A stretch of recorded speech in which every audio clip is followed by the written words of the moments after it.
I got too greedy. It was that last 2 million that must have done it. Should have just let that one go. I knew there was something wrong with that account. Now they were getting close. It looked like they thought that I didn't know it yet, though. That would help. I still had time to get away and make sure that they couldn't track me down any further. Thankfully, I had a plan for this. So, who am I, and who is trying to track me down? Who I am right now isn't important, as this identity is about to completely disappear. In 2 hours, I will be someone completely different. The trail that the hunters are following will dead end before they can get enough information to figure out who I am. What I am, or soon to be is a hacker. I am a very good hacker. I'm also a very angry hacker with a very select list of targets. I go after drug cartels. I go after their bank accounts and supply incriminating evidence to the proper authorities. I am personally responsible for the convictions of 4 politicians, at least 50 cops, a dozen soldiers in different countries, and so many small-time dealers that I can't even count. I've also drained well over $100 million from their coffers. Of course, I take a percentage of that, but about 80% ends up with different charities. Most deal with drug abuse and rehab programs. Why, you ask? Simple. My younger sister got involved with the wrong guy. I really didn't like him, but she didn't listen to me. I did what I could, but she made her choice. I had tried my best to take care of her after our parents died. I was always really good with computers, but the 2 dark years I spent in depressed isolation after identifying what was left of her body turned me from really good to almost magical.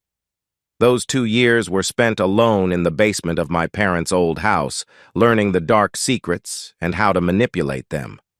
I learned to code. I discovered how to navigate the dark web. I discovered back doors into most security software.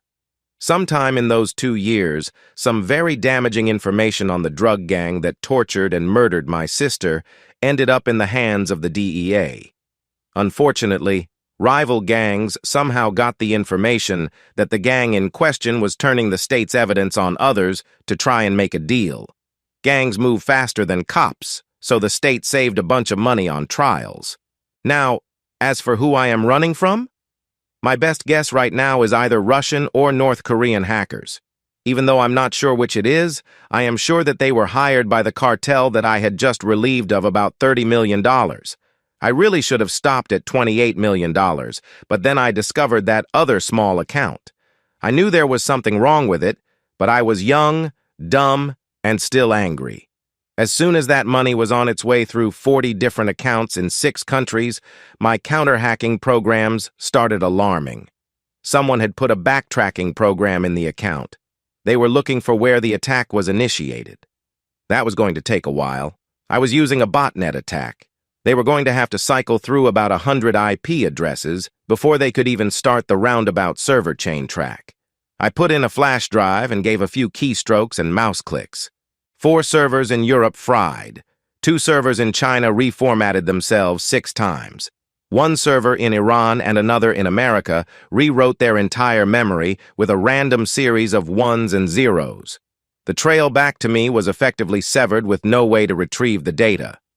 3 more mouse clicks and my carefully crafted machines were reduced to useless scraps of wires, plastic, and fried silicon.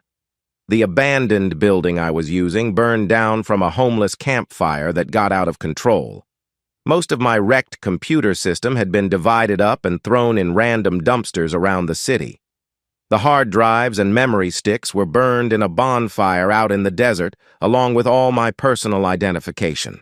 After making sure that there would be no way to get any information from the burning pile of rubble, I got in the van and started driving west. I arrived in Las Vegas 4 days later. 5 years later. Honey? Can you give me a hand here? The computer is acting up again. I called out to my beautiful wife, Linda. Seriously, Mark, how is it possible that a 25-year-old man is so clueless about computers? What would you do without me? She said as she gave me a quick kiss on the top of my head. A couple of quick clicks and keystrokes, and I was back to checking my email. Dinner will be ready in about half an hour. Thanks, honey. I replied as I watched her walk back into the kitchen. It had been 2 years since Linda and I had gotten married. I still couldn't believe how lucky I was. After leaving my previous life, I had recreated myself. I was working as a truck driver for a local lumber yard. We were a union yard, so the pay was decent. I had very carefully retrieved a couple $100,000 from one of my offshore accounts and bought a nice, modest 3-bedroom house on about an acre of property. I put up a steel building next to the house to use as a shop and storage. I also added a hidden room to rebuild and upgrade my computer system. It was a small walk-in storage room, but it had a false floor that would rise up to access a set of stairs leading underground. If you didn't know how to open it up, it looked just like a regular concrete floor. I had decided that I would back off from going after dealers and cartels for a while.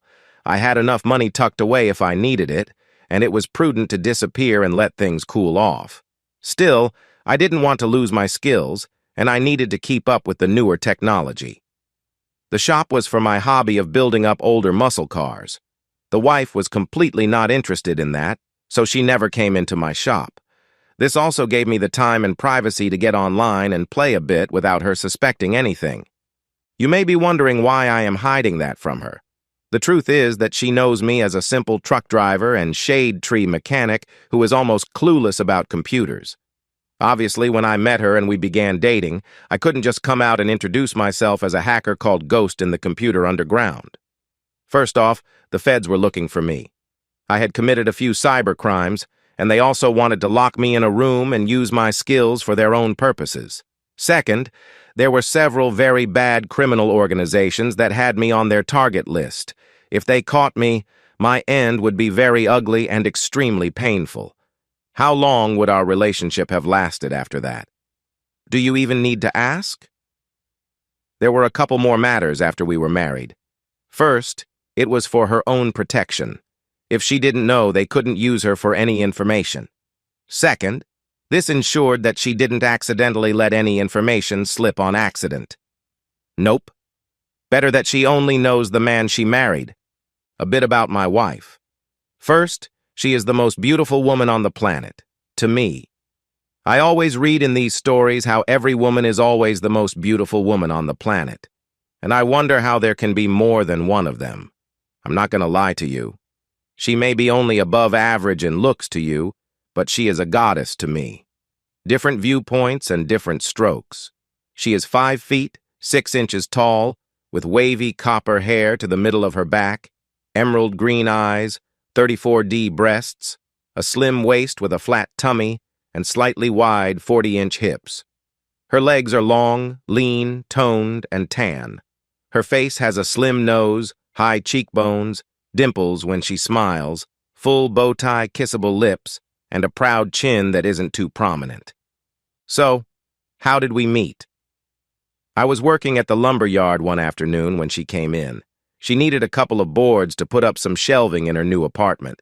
I just happened to be lucky enough to be near the salesman when he rang up her order and volunteered to get the boards. While we were picking out her order, she mentioned that she really wasn't very handy with tools. Obviously, I offered to come over after work and install the shelves for her. My price was that she buys the beer and allows me to buy dinner the next evening. Dinner rolled over into dancing afterward. Sorry, guys and gals. No wild intimacy here. The date ended with just a chaste kiss on the cheek. The truth of the matter was that I was actually terrified of girls.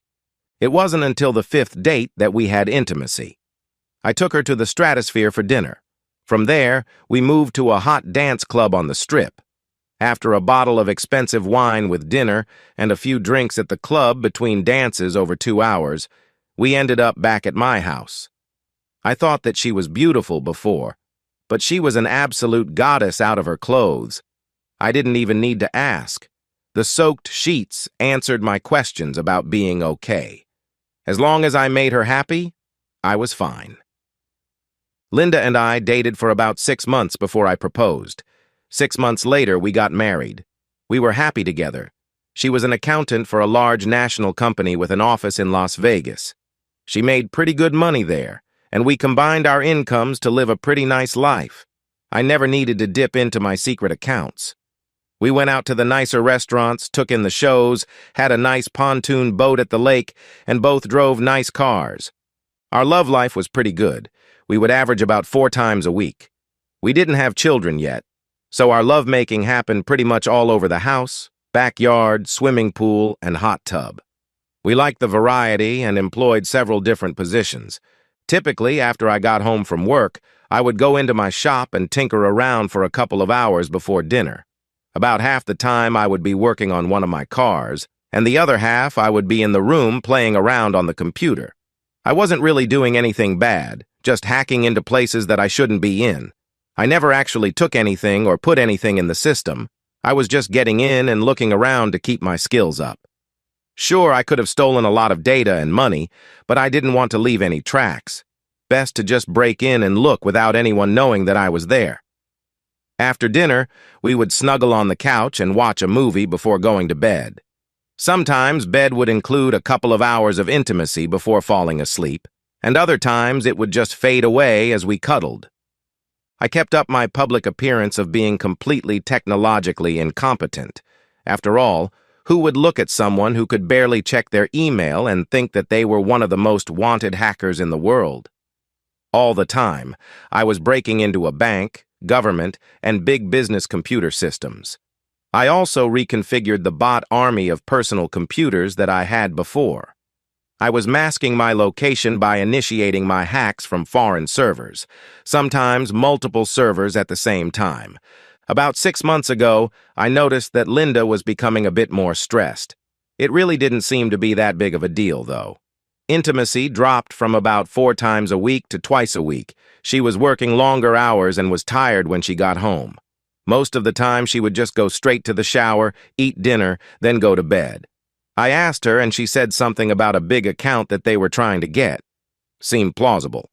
Occasionally, she would call me from her office on a Friday and let me know that she was going out to happy hour after work with a few of the other people at work. She had done this enough time before that I wasn't worried. After about 6 months of this, I asked how much longer this would be going on. I figured that they should have either gotten the account or lost it by this time. Linda told me that it would probably be only another week or 2, then things would settle down again. I had decided that she needed a little pampering since she had been working so hard, so I got her a full-day spa package for that Saturday. She was thrilled when I gave it to her on Wednesday evening. Saturday finally came, and she left for her spa day at 9 a.m. With a quick kiss, she was out the door. She wouldn't be back until about 4 in the afternoon. I grabbed my coffee and went out to the shop to finish putting together an engine that I had on the stand. About an hour later, I took a break and went into my computer room. Up until then, I had purposely avoided hacking into Linda's company. It was one of those don't poop in your own kitchen kind of things. I was pretty adamant about it, too. I didn't mess with the company I worked for, and I wouldn't mess with the company she worked for either. After logging on and checking my security programs, I started to get curious about what this big account was. Maybe I should see what it was and perhaps take a look around their servers to see what was there. Just a quick look, then see about hacking into the new client system. Their security was child's play. I was in within a couple of minutes. First stop, Linda's PC. She was working on the project, so I should be able to get pointed in the right direction from there. Odd. Nothing really stood out about any big new clients. I ran a few searches with keywords for proposal, new client, quote, and a few others that were related to trying to win a new account. Nothing. I began drilling down through her folders. That's when I found a locked folder that was titled Photos for James. What? Why does Linda have a folder with photos for that little weasel in IT? Yes, I knew who James was. I had met him a few times at some of the corporate events that I went to with Linda. I didn't really like him very much. Although Linda thought she was actually pretty proficient with computers, and compared to the general population she was still no match for me. I unlocked the folder in seconds, and I was in. To say that I was shocked would be the understatement of the year. There were dozens of photos of Linda naked in her office. There were more photos of her with someone in her mouth. There were others of her where the guy took her picture as she was being intimate with him. Worst of all, she even had pictures with some guy entering her back, the same thing she constantly denied me. I sat and stared at the pictures numbly. I felt a piece of me die at that moment. About 15 minutes later, I snapped out of it and began thinking of confronting her as soon as she got home. Divorcing the cheating woman was a foregone conclusion. I still had several hours before she got home, so I continued to search for more information. I figured that this probably started about 6 months ago when I first noticed a change in her. I pulled up her email and got an even bigger shock. Several of their email conversations indicated that this was much more long-term than I thought. They seemed to have been lovers for about a year before she even met me. If that was the case, why did she even begin dating me in the first place? What was going on? I found another email where she mentioned something about accounting errors with a few of her bigger clients, as well as their own company. Then there was something about an offshore account. I switched over to James's computer. There were more photos of Linda. Several were of her in what looked like a motel room and another man's bedroom. James was a much better person with computers than Linda, but still no match for me. I was going to need more time on this, so I ended up copying both his and Linda's computers, as well as their folders on the company network onto a free drive on my server. Out of habit, I checked the personnel folder on the server. I stopped for a minute when I saw my name on one of the folders. I copied that one too. Before leaving the network, I planted some spyware on both computers as well as the server. This would automatically forward everything they did to my computer system. Needless to say, any work on my cars was put on the back burner for a while. Linda came back from her spa day and thanked me with a long night of amazing intimacy. Yeah, I was disgusted with her for what she was doing, but I'm a guy.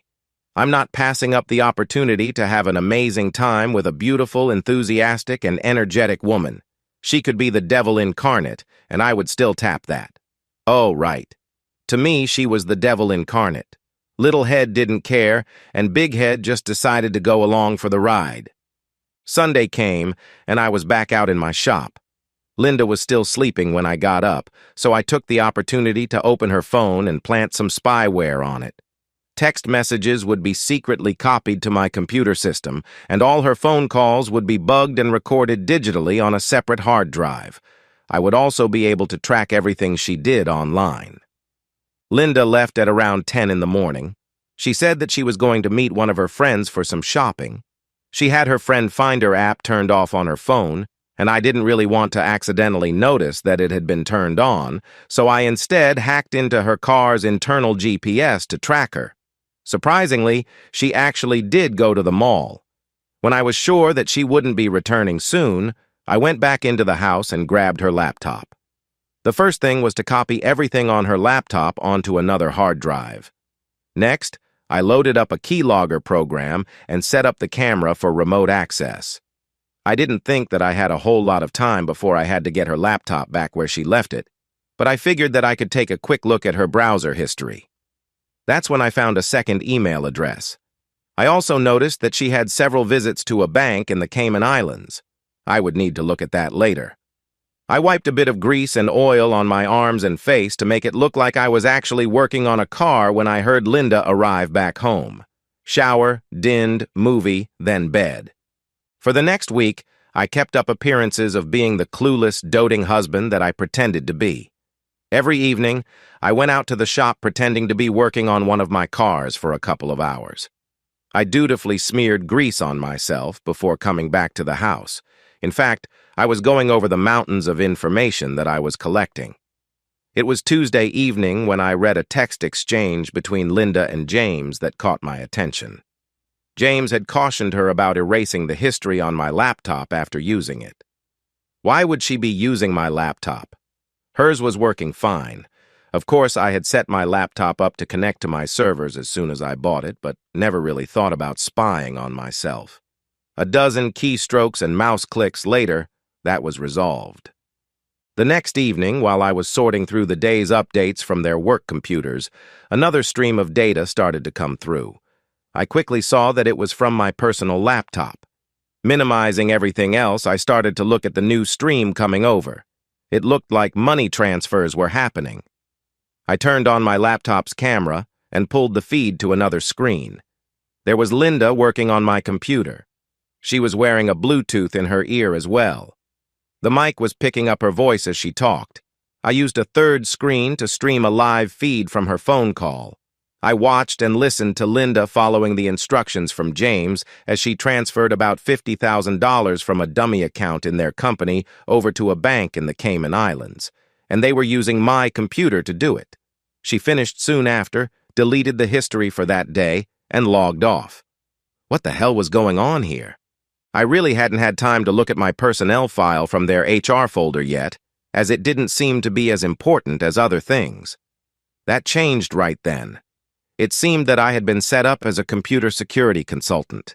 I really did respect the detail that they used in creating my fake credentials. James had apparently hired me since he was head of their IT department.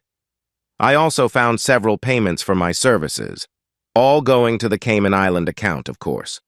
Let's review. I had been unknowingly hired as a computer security consultant. Linda and James were using my computer and IP address to transfer large sums of money from a fake account at their firm to an offshore bank. Furthermore, Linda and James have been having an affair since before I met Linda. I was beginning to understand that I was being set up for something. Time to switch gears. Now that I had figured out what was going on, I needed to see how bad it was and figure out what to do about it. It was bad. Checking the Cayman Islands account, I saw it had almost $10 million in it. Checking the transfers, I saw that they had been doing this since about 6 months after Linda and I got married. They also weren't being very subtle about trying to hide what computer was being used to steal the money either. Worse, a deeper dig into the personnel file in my name showed a few red flags. Yep, when the storm hit the fan, I was the one in the target zone. Now, what was I going to do about it? Surprisingly, it really wasn't that difficult to act normally around the cheating woman. I just let little head take charge whenever she was around. Did she want to mess me over? I would gladly mess her, as I set about really messing them both. What can I tell you? She's hot. Yes, I took every opportunity to have intimacy with her. The next Saturday, I went through her emails during the time we met. That's when I found out that they picked me for a patsy from day one. Yes, she thought that I was attractive and that having intimacy with me wouldn't exactly be a chore, but she was a bit concerned with my apparent lack of computer skills. James thought that it would be a bonus. The less I knew about operating computers, the less likely I would be to discover their plan. Little did they know. Now I needed a plan for my revenge. I began setting everything up. First off, a couple of new bank accounts were set up. Next, I activated the bot army that I created. Most of the bot army would be distractions, but I had one small group that could be traced, although it would be difficult. Only a really good hacker would be able to map it back to the origin. I didn't want it to be too easy. Of course, I wiped the personnel folder with my name on it from Linda's company servers. I also broke in and changed all the file transfers that were done on my laptop to show a different IP address. To prevent that from happening again, I set off a really nasty virus on my laptop, then disconnected it from my secret servers. Later that evening, when I went to check my email, I discovered that a virus had attacked my laptop from a spam email that I opened and pretty much destroyed it. I didn't mention the look of concern on Linda's face when she saw what happened. The next morning, I saw a text exchange between Linda and James. Apparently, they were almost at the end of the scam. They just wanted 2 more transfers to make it to an even $10 million before springing the trap on me. The plan was to suddenly discover the theft. Of course, since Linda would be the one to actually discover it, she would be in charge of the investigation. James, being the IT manager, would be running the cyber part of the investigation. Unsurprisingly, everything would lead straight back to me. Linda would, of course, have me served with divorce papers while I sat in jail, then eventually marry James after about a year. Both would proclaim their complete shock that I would ever do something like that. Of course, there would be some suspicion about Linda's possible involvement, but she would point to her investigation and discovery, as well as her belief that I must have been hiding my knowledge of computers from her. Also, it must be obvious that she was a victim since I specifically targeted her and used her to gain access to the company's computer systems. They both laughed at the thought of me trying to answer questions about where the money went when I had no idea what the police were talking about. Linda also said she would get me a new laptop, and that they could make the last transfers within the next 3 weeks. Now, I knew what my deadline was. Monday, I went in and told my boss that I needed the week off for some personal stuff. I had plenty of vacation time, and he was a pretty cool guy, so it wasn't a problem. I did some online checking to find the meanest, dirtiest, aggressive shark for a divorce lawyer in the city and made an appointment for the next day. They thought that they had 3 weeks, but they would be lucky to last 2 weeks. Returning home, I fired up my computer system and went to work. I logged onto James's home computer. For an IT guy, you would think that he would have enough sense to shut it down and power it off when he wasn't using it. Nope. All he did was turn off the monitor. I was running his computer through a server in Belarus. Not that it really mattered, because that link would be erased anyway. His computer would be the end of the trail for anyone following it. The cartel that I had hit 5 years ago had at least learned something about security. They had changed their accounts and passwords, but still used the same banks. Upgraded passwords? They only work when you don't store them on your personal computers and are vulnerable to phishing software embedded in email links for items that any multimillionaire would want. This was just the preliminary work. I would wait until I was finished with Linda before going after James. James wasn't going to survive this, and I still needed to use him for Linda's downfall. I was still monitoring Linda's GPS on her car, so I was able to leave and go to a park for about an hour before returning home. She didn't need to know that I took the week off. Actually, she probably did need to know, but I wasn't going to give her that piece of information to try and save herself. Per usual, I went out to my shop to work on my car. She did leave to run to Walmart and get me a new laptop. While she was gone, I did some preliminary work on setting her up. It was important for her to be at home when her computer was used. If she could show that she wasn't home, she could have a defense for the crime. Couldn't let that happen. She texted me when she got home to let me know that she got me a new laptop and told me it would take her about an hour to set it up for me. I thanked her and went to work. First off, eliminate all connections with James. I hated her, but I still didn't want any actual bodily harm to come to her. James was probably going to be tortured and killed, but Linda was just going to go to prison for the next couple of decades. Who knows? Perhaps she will enjoy being some Bull Dyke's cheating woman. Doesn't the saying go, gay for the stay? I used a separate server route into Linda's laptop. No roundabout path here, just a straight link to her work computer, then the company servers. $20 million was moved from the company to 4 different accounts in her name. Next, travel plans were made. A one-way ticket for her was purchased for Thursday morning to the Cayman Islands. Before leaving her computer, I deleted James from her contacts, erased all her emails with him, and removed all her history from the account that they were originally using. Next, I removed all the spyware that I had installed. This was a risk, but I didn't figure that she would have enough time to do anything too bad. Last, I severed and erased the link that I had with her laptop. With all that done, I remotely shut down the wireless router to the house. I had a separate and much better one in the shop. Of course, she didn't know that. A message popped up from the spyware that I had put on her phone. Apparently, she had finished setting up my laptop for me when the internet went out. She was just about to use my computer for another transfer when the connection was lost. I laughed.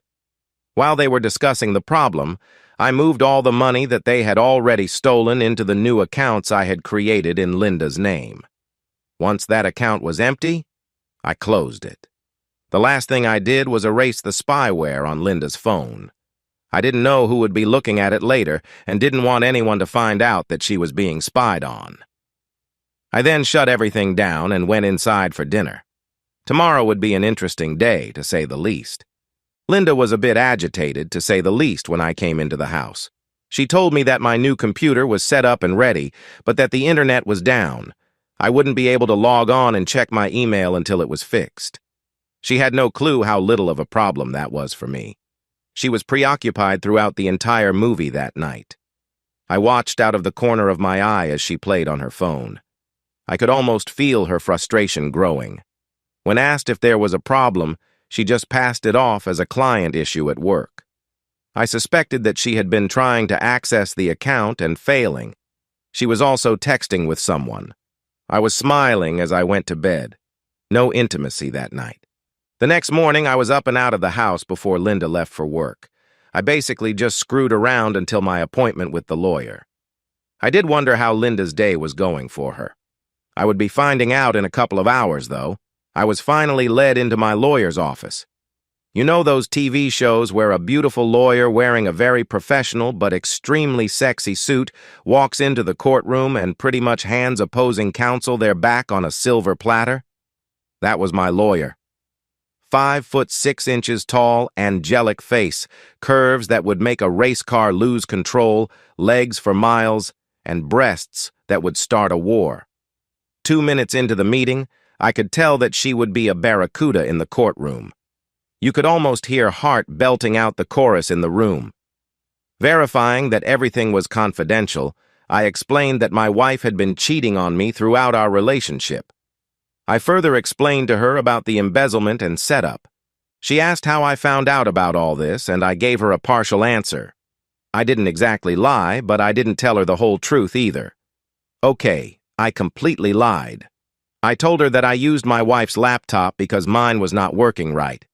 That's when I saw a folder with a bunch of inappropriate pictures, then found her emails to her lover. The emails documented her betrayal and their embezzlement. I just wanted to get out of the marriage before the storm hit the fan. She agreed to take the case and begin preparing the paperwork. She said that she could probably have her served by the end of the week. I told her to hold on to it for a while. I suddenly had a better idea for it and didn't want to be exposed too much too soon. We wrapped up the meeting, and I went home, fired up my system, restarted the house Wi-Fi, and went to work. I had left the spyware on at Linda's work. Apparently, the storm was hitting the fan at full force. An emergency meeting was held first thing in the morning. The $20 million theft had been discovered, and an investigation was launched. By this time, I had managed to crack James's phone. James was tracking the theft and discovered that it led straight back to Linda. He also found that their account had been emptied and transferred into the new accounts with the $20 million from last night. Accusations were flying, and no excuses could be found. Suddenly, Linda received an email saying that she was being summoned to a meeting with the CEO, CFO, and head of security. This should be interesting. The sound of several vehicles pulling into my driveway interrupted my fun. I shut down, went into the main shop area, and secured the hidden door. No need for anyone to take an interest in that room. Yes, I did smear some grease on myself to make it look like I was working on my car. Walking out of the shop, I saw several police vehicles as well as a few large Chevy Suburbans. The police were in their normal uniforms, but the people getting out of the large SUVs wore windbreakers with FBI stenciled on the back. I wonder what this could possibly be about. I barely glanced at the warrants and let them into the house. Of course, I offered all assistance, since I had nothing to hide. Tour guide mode. Yes, that would be my wife's computer. That one is mine, but it hasn't really been used, since we only got it yesterday and the Wi-Fi was down last night. Of course, take anything you think you need. No, I have absolutely no idea what is going on. Sorry, I'm not very proficient at computers, just ask my wife and all our friends. I lost track of what was happening to Linda as I was taken to the police station and interviewed rigorously for a few hours. My story held up through it all. After all, I was just a truck driver with barely any knowledge of computers. No, I had no idea what my wife was doing at work. She was an accountant working with several clients, but I didn't know who those clients were. What do you mean about a one-way ticket out of the country? Just her? No. I have no idea why she would be taking a flight somewhere without me. It soon became obvious to them that I knew nothing about what was going on. They had thoroughly searched my shop but did not find my computer room. Eventually, they let me go back home. Linda had been arrested while I was being interrogated. Poor James was forced to give the evidence against her, as well as seeing all the money located so it could be returned. He must have really felt betrayed when he found that she had taken away his access to it, transferred it into her own accounts, and then booked a single one-way trip out of the country, leaving him with nothing. Thankfully, I had anticipated that I would be interrogated. I was her husband, after all. It would only make sense to assume that I might be working with her on it. Of course, I was her one phone call. Being the dutiful husband, I called and got her a lawyer. Yes, I did my research on all the criminal lawyers in the city. Obviously, I needed to find the best lawyers, so I wouldn't inadvertently screw up and hire one of them for her. No, I purposely hired one of the ones that were just below mediocre. I wouldn't get the worst one, because that could open an appeal for having a poor defense in court. I wanted her convicted and serving her entire sentence. The really cool thing about this being a federal case was that federal prisons do not have parole or time off for good behavior. If you get sentenced to 20 years in federal court, you spend the entire 20 years in federal prison, to the day. I attended her bail hearing and used the house as collateral to bail her out. Since she was a flight risk, she had to wear an ankle monitor. As much as I hated her, I was still able to pretend to be a loving husband to all outward appearances. Thankfully, she was too depressed and shocked at her predicament to want intimacy. Her cell phone had been confiscated for evidence, so I went down and got her a new one. Yes, I took it into my shop and added my spyware to it before giving it to her. Strangely, James had blocked her number after her first text to him. He had replied that he could have no contact with her since he was going to be called as a witness against her. Foolishly, she refused a plea deal, and she insisted that she go to trial. She kept claiming that she had been set up by someone. She actually thought that she would win because she hadn't done what the evidence showed. True, she hadn't. Oh, she was guilty of embezzling half the money that was in that account, just not all the money, or using that particular account, or using her own computer, or buying the plane ticket, or cutting her partner out. Of course, the money was recovered and returned easily. The trial was funny from my viewpoint.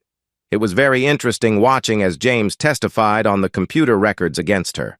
I could see his inner struggle at having to testify against his lover, yet thinking that she had betrayed him and was planning on skipping out and leaving him behind. All Linda could see, though, was that her soulmate was betraying her and sending her to prison. I was filled with glee throughout the 3 days of his testimony. I watched silently as the love she had for him turned into hate. She did her best on the witness stand testifying on her own behalf. Unfortunately for her, the evidence was too strong against her, and she really couldn't come up with a credible explanation for it. She will be spending the next 20 years in a federal penitentiary. As the trial was winding down, it was time to take care of James. I had a really wicked plan for him, one he would not survive. Unfortunately, he would never know why it happened to him, or that it was me. I couldn't risk that. This would be fun. I had my lawyer modify the divorce documents to consider Linda's conviction and that she would be in prison for the next 2 decades. She was served a couple of days later. I opened a couple of new accounts in Geneva, Switzerland, and the Cayman Islands with links back to James. Using the dark web, I left a few subtle footprints, all with a winding trail back to James's IP address. Ghost was back after 5 years. Sure enough, the hacker chats picked it up. Now for the tricky part. I had to leave a trail, but it couldn't be obvious. I needed to make it hard enough for them to believe that it was an expert hacker, and believe that it actually was me, but still let them believe that I made enough of a minor mistake that they could still follow the trail. I had to route through 10 servers in 6 different countries. Eventually, I fired up the bot army and made my attack on the first bank. I eventually got in, found the 2 accounts I was looking for, and emptied them into James's new accounts. Once done, I stopped the attack on the bank, severed and erased my link to James's computer, then got on the dark net to watch for a reaction. I wasn't really expecting anything yet, but it is better to be thorough. The next morning, another attack on a different bank. 4 more accounts were emptied. There was now $20 million in the account that I had set up for James. People were beginning to look for me. They wouldn't find me, of course, but they would eventually find Ghost. A few of the dark web hacker boards were lighting up. There was a North Korean group that looked to be on the trail. It looked like the same group that was tracking me 5 years ago. Time to wrap this up. I went back to the banks. Sure enough, the third one I looked at had the account I was looking for. I bypassed using James's computer and transferred the $20 million to another account in Switzerland that I had set up. Then, I erased all fingerprints from that transfer. I wasn't concerned with the cartel getting that money back. I linked back into James's computer and made another attack on the bank with the account that had an embedded tracker in it. It was only $2 million this time. The money didn't matter, only the tracker attached to it did. I had gotten away the last time because I knew about the thefts and was able to see the tracker working. Had I not known about the money transfers or the accounts I had, and had I not known about the tracker attached to that last account, I would have been caught. I wonder how James will try to explain all of this to them. I wish that I could watch as they asked him where the money was when he had no clue as to what money they were talking about. It was time to sever the link to his computer and erase all my fingerprints. It was a week later. I had cleared out my computer room and turned it into a storage area. I was finishing up the paperwork on a place that I had purchased in Montana through a Subchapter S corporation that kept my name off the books when a news story came on about a missing person. It appears James had not reported to work for a couple of days, and no one knew where he was. His car was found abandoned in the parking lot of one of the malls, but he was nowhere to be found. I wonder where he could be. Oh well. I needed to get back to packing. From the perspective of James. "No!" I screamed as they used the cattle prod on my testes again. "I swear I don't know what you're talking about." "Nonsense, Mr. Ghost. You made a mistake this time. The tracking software that the hackers we hired led us straight to your computer. We found all the data on your computer. We recovered the $2 million from your last hack, but we want to know where the other $20 million, as well as the $30 million from 5 years ago, is. You tell us that, and we will kill you quickly. Keep lying to us, and it will get worse." But I don't know. They had taken me just as I was about to get into my car at the mall. I felt the sting of a needle in my neck, then nothing. I woke up several hours later on a private jet, tied securely to my seat. That's when the questions started. I had no idea what they were talking about. They kept calling me Ghost. They were asking about money that they said I stole. There were $20 million from a few days ago and another $30 million from 5 years ago. They didn't believe me when I said I didn't know anything. I actually pissed my pants when they showed me the hard evidence on my personal computer. I could give them the answers they needed and die quickly, or they would make the rest of my considerably shorter life nothing but intense agony. I pooped myself when I realized that there were no answers that I could give them. Right now, I was hanging naked from the ceiling in a bunker somewhere deep in a jungle in Colombia. My legs were spread apart to give them access to my private parts with a cattle prod. I've been here for 3 days so far. The first day, they had beaten me when I couldn't answer. The second day was the bullwhip. Today, it is a cattle prod to sensitive areas. I really wish that I could give them the answers. I really don't want to know what will happen tomorrow, or the next day, or the day after that. Switching back to the perspective of Mark. Moving day. James has been gone for a little over a month. They found his tortured body yesterday on the side of a road in Colombia. Mark would be gone by the end of the day. I would take over my new identity after one more stop. I had already shipped everything that I was taking with me. It was all going to a storage facility in Denver, paid for by wire transfer from an anonymous account. I would pick it up in a truck I paid for in cash. Linda was brought in and cuffed to the table across from me. She didn't look very good. Orange was definitely not her color. No makeup. Her hair was a bit of a mess. She also had bags under her eyes. It looked like she hadn't adjusted well to prison yet. "So, how are you holding up?" I asked. "Please, Mark, you have to help me. I didn't do what they said I did," she begged. "Linda," I sighed, "there's nothing I can do for you. Besides, we are getting a divorce." "Please, Mark, I didn't do it and I don't want a divorce." "Just sign the papers, Linda. It's over." "Please, Mark, just talk to James. See if you can get his help. He can help me. We used to be friends. Please, just ask him," she begged. "You haven't heard about James?" I asked. "No. I keep expecting him to visit, but he never came." "Well, he isn't ever going to visit now. He was killed in Colombia." Her face went white with shock.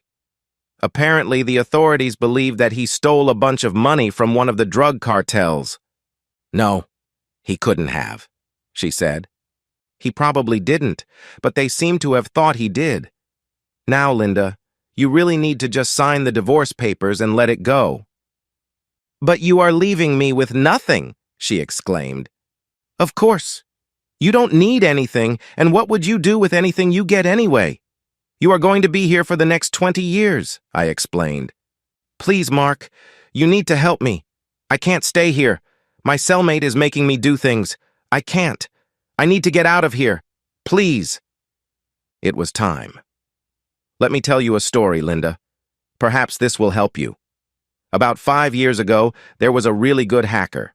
They referred to him as Ghost. The hacker got that tag because he was so good at covering his tracks. It literally was just like a ghost had invaded the computer system. So, Ghost decided to go after some drug cartels. It was actually a personal mission. Over $30 million was stolen from one of the cartels before the cartel hired other hackers to track Ghost down.